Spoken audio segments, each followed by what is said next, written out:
जैसा कि आपका ये सब्जेक्ट है गृह प्रबंध, तो गृह प्रबंध के बारे में आज हम पढ़ेंगे। लास्ट क्लास में हमने उपभोक्ता संरक्षण अधिनियम के बारे में पढ़ा था और उपभोक्ता संरक्षण के अधिकार उपभोक्ता के अधिकार, उपभोक्ता के जो उत्तरदायित्व है वो पढ़ा था। तो ये हमने लास्ट क्लास में पढ़ा था और आज हम गृह प्रबंध के बारे में पढ़ेंगे, जो कि आपका सब्जेक्ट का नाम है गृह प्रबंध। तो गृह प्रबंध जो है वो उससे हम क्या समझते हैं, गृह का प्रबंधन, ठीक है। ग्रॉस एंड क्रैंडल के अनुसार गृह व्यवस्था एक मानसिक प्रक्रिया है जिसमें पारिवारिक साधनों का उपयोग करके हम आयोजन, नियंत्रण, मूल्यांकन के द्वारा पारिवारिक लक्ष्यों की पूर्ति करते हैं। और निकिल एंड डॉर्सी के अनुसार गृह प्रबंध आयोजन, संगठन, नियंत्रण एवं मूल्यांकन की वह क्रिया है जिसका उद्देश्य पारिवारिक साधनों के प्रयोग से पारिवारिक लक्ष्यों की पूर्ति करना है। तो ये हम गृह प्रबंध के बारे में जानते हैं।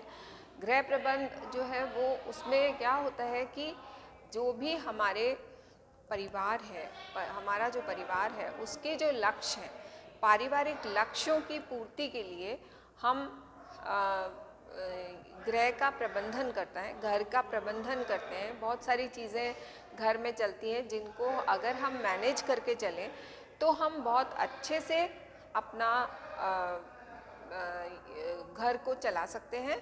और अगर हम प्रबंधन से घर का प्रबंध करते हैं, मतलब घर को चलाते हैं, तो हमारे अधिकतम लक्ष्यों की पूर्ति होती है, हमारे परिवार को एक सबल मिलता है और हम जो भी हमारी पारिवारिक आय है उसका पूरा सदुपयोग करते हैं और साथ में उसको सही तरीके से उसकी बचत भी करते हैं और उसका प्रयोग भी करते हैं। हम 10 बार सोचते हैं कि इसमें परिवार के जो भी सदस्य हैं उनके लक्ष्यों की पूर्ति किस प्रकार हम कर पाएंगे, हमारे पास कितना धन है और उनके लक्ष्य क्या हैं और उनके लक्ष्यों की प्राथमिकता क्या है, उसके आधार पर हम उनके लक्ष्यों की पूर्ति करते हैं। और ये भी ध्यान रखते हैं कि परिवार का हर सदस्य संतुष्ट रहे, हर सदस्य उसके लक्ष्यों की पूर्ति हो सके, उसकी आवश्यकताओं की पूर्ति हो सके, वो किसी भी तरह से अछूता ना रहे या इग्नोर्ड फील ना करे।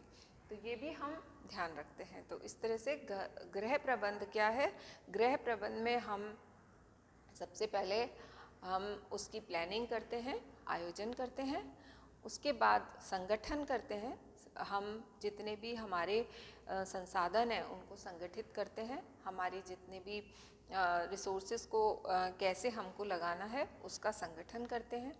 उसके बाद हम उसका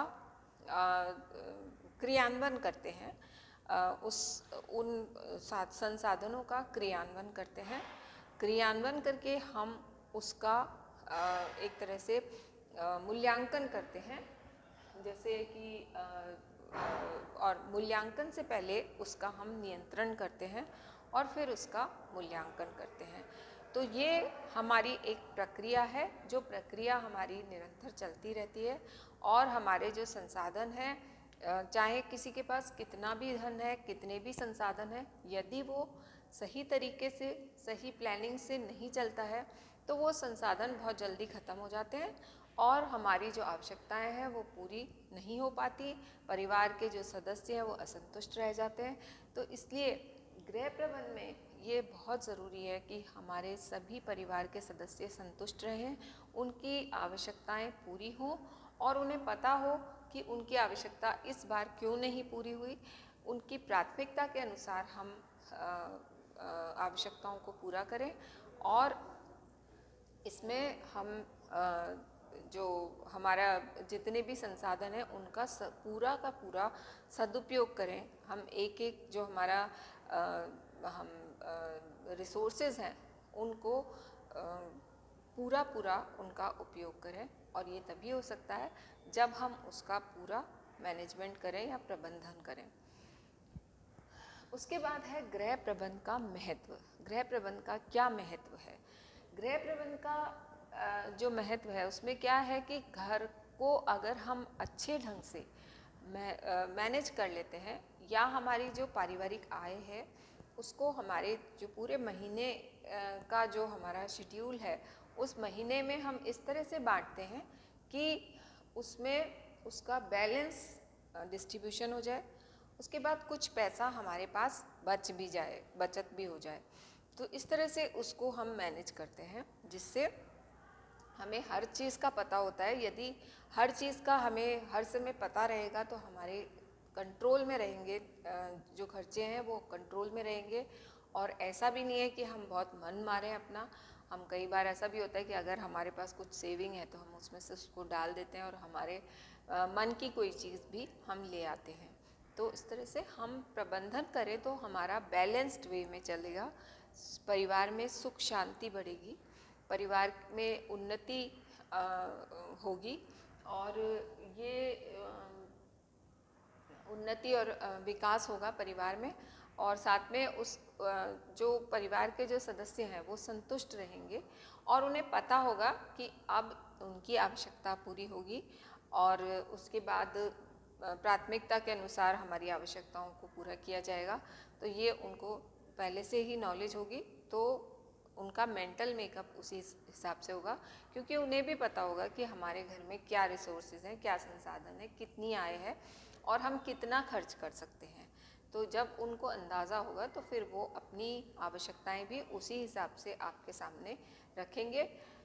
यदि उन्हें इस चीज़ का अंदाज़ा होगा कि ये मेरी आवश्यकता जो है वो प्राथमिक नहीं है, ये आवश्यकता अगर मैं छोड़ भी दूँ तो भी हमारा घर चल जाएगा, तो फिर हम उस आवश्यकता को छोड़ देते हैं, और उसको भी समझ में आ जाता है कि हाँ, ये आवश्यकता मेरी जो थी वो महत्व नहीं रखती थी, इसलिए हमने उसको छोड़ दिया।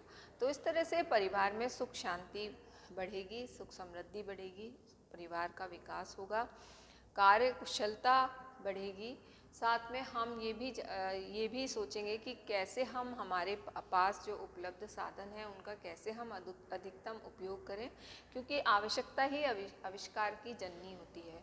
तो इसलिए हम हमारे पास में जो साधन उपलब्ध हैं उनको हम तभी एग्जॉस्ट करते हैं, तभी हम उनको पूरा करते हैं जबकि हमें पता होता है कि हमारे पास साधन सीमित हैं और सीमित साधनों से ही हमें अच्छे से अच्छा कार्य करना है। तो ये चीज़ बच्चों के दिमाग में अगर क्लियर होगी, परिवार के सदस्यों के दिमाग में अगर क्लियर होगी, तो वो ज़्यादा अच्छे से अपना आउटपुट दे सकते हैं और घर में अपना कंट्रीब्यूशन दे सकते हैं, और इससे दो आपसी जो संबंध है वो घनिष्ठ होंगे, आपस में दो अंडरस्टैंडिंग होगी, आपस में हम एक दूसरे का ध्यान रखेंगे और एक दूसरों की आवश्यकताओं का ध्यान रखेंगे। तो ये एक परिवार के लिए बहुत ही अच्छी बात है, बहुत ही महत्वपूर्ण बात है, और इससे हम बैलेंस वे में अपने जब परिवार को चलाएंगे तो परिवार के जो लक्ष्य हैं उनकी हम पूर्ति करने में हमें ज़्यादा एफर्ट नहीं लगेगा, हम उनकी लक्ष्यों की पूर्ति कर पाएंगे। और इसी के साथ साथ हम हमारे घर में शारीरिक स्वास्थ्य और मानसिक स्वास्थ्य भी बना के रखेंगे, उसका स्तर बना के रखेंगे, और इससे परिवार में सुख शांति रहेगी, और सदस्यों में आपस में त्याग की भावना, आपस में एक दूसरे को सहयोग की भावना और एक दूसरे की आवश्यकताओं को महत्व देने की क्षमता, ये सारी चीज़ें विकसित होंगी और घर में सुख शांति होगी। और यदि हम घर में प्रबंधन से नहीं चलते हैं, यदि हम घर का प्रबंधन ढंग से नहीं करते हैं, तो परिवार में अशांति रहेगी, क्योंकि किसी को कुछ पता नहीं होगा, सबको ये लगेगा कि मेरी आवश्यकताओं को ध्यान नहीं दिया गया, दूसरे की आवश्यकताओं को ध्यान दिया। तो यदि हम प्रबंधन से नहीं चलेंगे, यदि परिवार के सदस्यों को अंदाज़ा नहीं होगा कि हमारे पास कितने रिसोर्सेज हैं और हम कैसे इसको चलाएंगे, यदि परिवार के सदस्यों को अगर इस चीज़ में हम इन्वॉल्व नहीं करेंगे, ये चीज़ नहीं होगी, तो घर में अशांति फैलेगी और घर के सभी सदस्यों को ये लगेगा कि मेरी आवश्यकताओं को पूरा नहीं किया गया, ये दूसरे की आवश्यकताओं को पूरा कर दिया गया। तो इसलिए घर में सुख शांति रहे, घर के सभी सदस्यों को हमारे संसाधनों का पता रहे, हमारी योजना जो हम बनाते हैं वो सभी सदस्यों को साथ में लेकर हम योजना बनाएं और उसका क्रियान्वयन करें, उसके क्या कहते हैं, उसको किस तरह से हम उसका संगठन करें, उसको नियंत्रित करें और उसका मूल्यांकन करें, सभी सदस्य साथ में बैठ के करें, तो वो ज़्यादा अच्छा रिजल्ट आएगा और वो ज़्यादा अच्छा सजेशन भी दे सकते हैं। हर व्यक्ति के पास अपने अनुभव होते हैं, हर व्यक्ति के पास अपने सजेशंस होते हैं, जिन सजेशंस को वो देकर और वो अपने परिवार को आगे ले जा सकता है। फिर है गृह प्रबंधन के उद्देश्य। गृह प्रबंधन के उद्देश्य जो है वो सबसे पहला है परिवार के सभी, सबसे पहला उसका गृह प्रबंधन का उद्देश्य है परिवार के सभी सदस्यों की आवश्यकताओं की पूर्ति करना। हमें जितने भी हमारे परिवार में सदस्य हैं, परिवार में हर एज ग्रुप के बच्चे होते हैं, जैसे छोटा बच्चा भी है, स्कूल गोइंग बच्चे भी हैं, घर में माता और पिता भी हैं, दोनों वर्किंग हो सकते हैं, या फिर पिता वर्किंग हो सकते हैं या फिर माता वर्किंग हो सकती है, फिर उनके पेरेंट्स भी हैं, मतलब दादा दादी भी हैं बच्चों के। तो हर लेवल के लोग होते हैं, सदस्य होते हैं परिवार में, और सभी सदस्यों की अलग अलग आवश्यकताएं होती हैं। तो हमें उनकी आवश्यकताओं को पहचानना चाहिए और उसके हिसाब से हमें उनकी आवश्यकताओं की पूर्ति करनी चाहिए, क्योंकि जब हमें ये पता रहेगा कि इस सदस्य की आवश्यकता सबसे प्राथमिक रूप से हमें पूरी करनी है, तो हम सभी सदस्यों की आवश्यकताओं को ध्यान में रखते हुए हम उसकी प्राथमिकता के अनुसार पूर्ति करेंगे, तो सभी सदस्यों के पास कारण होगा कि हमारी आवश्यकताओं की पूर्ति क्यों हुई और हमारी आवश्यकताओं की पूर्ति क्यों नहीं हुई। तो ये उनको समझना बहुत आवश्यक है और इसीलिए हम सभी की आवश्यकताओं को ध्यान रखते हैं। कई बार ऐसा भी होता है कि जैसे किसी की कोई आवश्यकता है और वो आवश्यकता हमारे घर के जो संसाधन है उन्हीं से उनको हम पूरा कर देते हैं। तो कई बार हम ऐसा भी करते हैं और वो दिमाग हमारा तभी चलता है जब हमारे पास संसाधन सीमित हों। अगर हमारे पास संसाधन ज़्यादा होंगे तो हम ज़्यादा सोचेंगे ही नहीं, हम पहले ही उनकी आवश्यकताओं को पूरा कर देंगे। परंतु यदि संसाधन सीमित है तो फिर हम सोचेंगे कि ये इनकी आवश्यकता है, इस आवश्यकता को हम कैसे पूरा कर सकते हैं, घर में जो साधन उपलब्ध हैं उनसे क्या ये आवश्यकता पूरी हो सकती है, ये सारा दिमाग हम लगाते हैं। तो कई प्रॉब्लम्स तो ऐसी होती है जो घर में ही सॉल्व हो जाती है। कई बार ऐसा होता है कि हमारी कोई लेस टूट गई या कोई राइडर टूट गया, किसी को राइडर लगाना आता है, राइडर हमारे पास पड़ा हुआ है, दूसरा लगा दिया। इस तरह से छोटी छोटी सी प्रॉब्लम्स जो होती हैं वो हम ऐसे ही पूरी कर सकते हैं। और वो प्रॉब्लम्स जो है, कई बार ऐसा होता है कि जैसे किसी की चेन की जिप नहीं है बैग की, तो वो बैग बिल्कुल बेकार हो जाता है, वो आगे नेक्स्ट डे ले जाने लायक नहीं है, तो उसकी वो आवश्यकता बहुत प्राइम हो जाती है और उस आवश्यकता को हम या तो बाज़ार में जाके पूरा कराएं या फिर घर पे हम उसकी पूर्ति कर सकते हैं। तो हर व्यक्ति की अलग अलग आवश्यकताएं होती हैं और उनकी प्राथमिकता की दृष्टि से हम उनको पूरा करते हैं, और कई आवश्यकताएं ऐसी होती हैं जो हम घर पे भी सॉल्व कर लेते हैं। फिर उसके बाद है सीमित आय से अधिकतम आवश्यकताओं की पूर्ति करना। सीमित आय तो हमेशा सीमित ही होती है, तो सीमित आय से हम कैसे अधिकतम आवश्यकताओं की पूर्ति करते हैं वो हमें ये आना चाहिए। जैसे कि फॉर एग्ज़ाम्पल आप कोई डिश बना रहे हैं या कोई खाना बना रहे हैं, तो आप जो भी खाना बना रहे हैं उसमें आपकी जो कॉस्ट है वो कॉस्ट ज़्यादा लगी है अगर आप बाज़ार से सब कुछ लेके आते हैं। यदि आप घर पे ही वो चीज़ बना लेते हैं तो आपकी आधी कॉस्ट में वो आवश्यकता पूरी हो जाती है। तो ये चीज़ हमें ध्यान रखना चाहिए कि सीमित आय में हम कैसे अधिकतम आवश्यकताओं की पूर्ति कर सकते हैं। जैसे कि बहुत छोटी छोटी सी प्रॉब्लम होती है, किसी के पास कोट नहीं है, पुराना कोट है, उसको ऑल्टर कर लिया, उसको ऑल्टर करने के लिए ऑल्ट्रेशन में हमारे पैसे कम लगेंगे बजाय हम नया कोट खरीदें तो।